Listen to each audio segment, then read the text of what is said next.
Assalamualaikum warahmatullahi wabarakatuh. Waalaikumsalam warahmatullahi wabarakatuh. Perkenalkan, nama saya Rika Maulidia dari kelas PAI 3D. Jadi di sini saya akan mempresentasikan tentang menjaga hati dan tubuh Quran Surat Al-Baqarah ayat 168 dari makanan haram, Quran Surat Al-Baqarah ayat 172 sampai 173, pengaruhnya terhadap kesehatan lahir dan batin.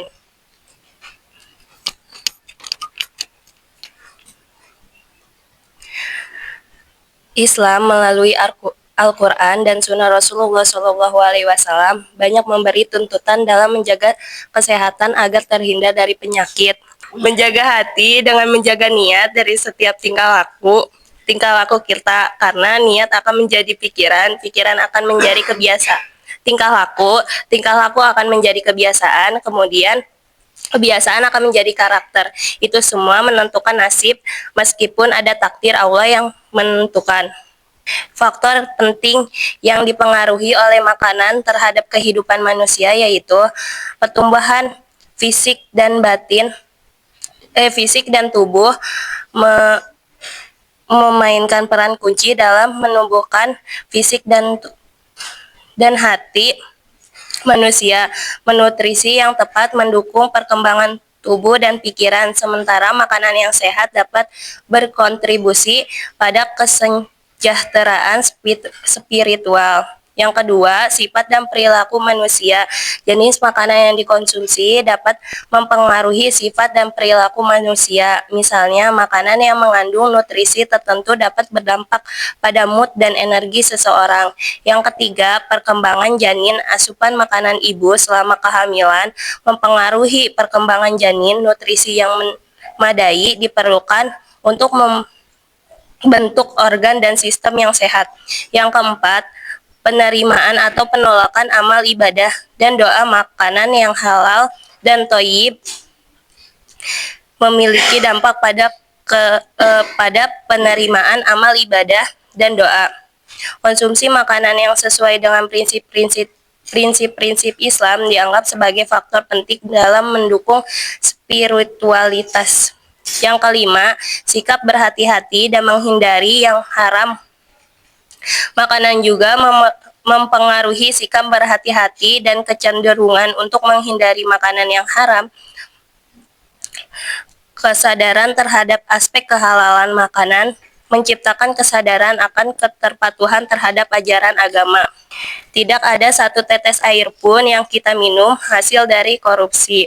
Terkait kesehatan, konsep halal dan haram dalam Islam sangat erat hubungannya dengan upaya menjaga kesehatan. Sesuatu yang baik menurut Islam adalah sesuatu yang bermanfaat, sementara sesuatu yang kotor dan najis adalah racun yang membunuh.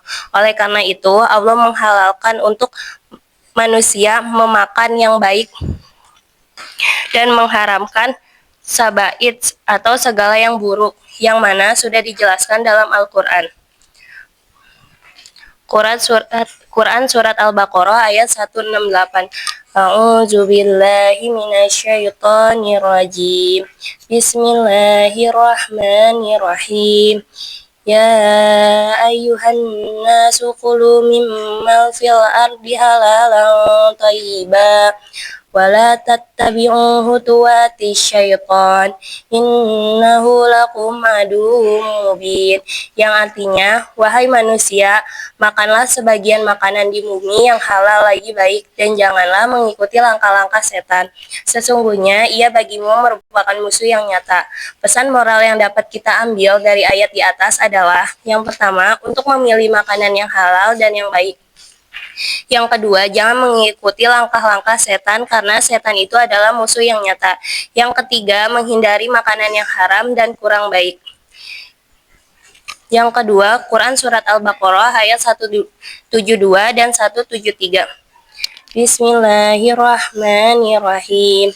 Ya ayyuhalladzina amanu kulu min thayyibati ma razaqnakum washkuru lillahi in kuntum iyyahu ta'budun. Innama harama alaikumul maitata waddama waddama walahmal khinziri wa ma uhilla bihi li ghairillah famanit turra ghaira bagi wala adin fala isma alaih innallaha ghafurur rahim, yang artinya, wahai orang-orang yang beriman, makanlah apa-apa yang baik yang kami anugerahkan kepadamu, dan bersyukurlah kepada Allah jika kamu benar-benar hanya menyembah kepadanya. Sesungguhnya dia hanya mengharamkan atasmu bangkai, darah, daging babi, dan daging hewan yang disembelih dengan menyebut nama selain Allah. Akan tetapi, siapa yang terpaksa memakannya, bukan karena menginginkannya dan tidak pula melampaui batas, maka tidak ada dosa baginya. Sesungguhnya Allah Maha Pengampun lagi Maha Penyayang. Pesan moral yang dapat kita ambil dari ayat di atas adalah selalu memakan makanan yang baik dan halal, selalu bersyukur kepada Allah Subhanahu wa taala, jangan memakan makanan yang haram seperti bangkai, darah, babi, dan hewan yang disembeli dengan selain nama Allah. Jika terpaksa atau tidak ada pilihan lain untuk memakannya, maka tidak dosa. Menjaga kesehatan lahir dan batin dengan memakan makanan yang baik dan halal. Hadis Imam Tirmizi.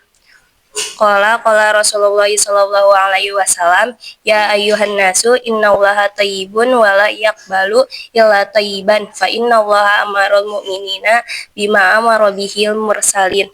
Qala ya ayyuhar rusulu qulu mimmat thayyibati wa malu sholihan inna bima ta'maluna alimun. Wa qala ya ayyuhalladzina amanu qulu min thayyibati ma razaqnakum.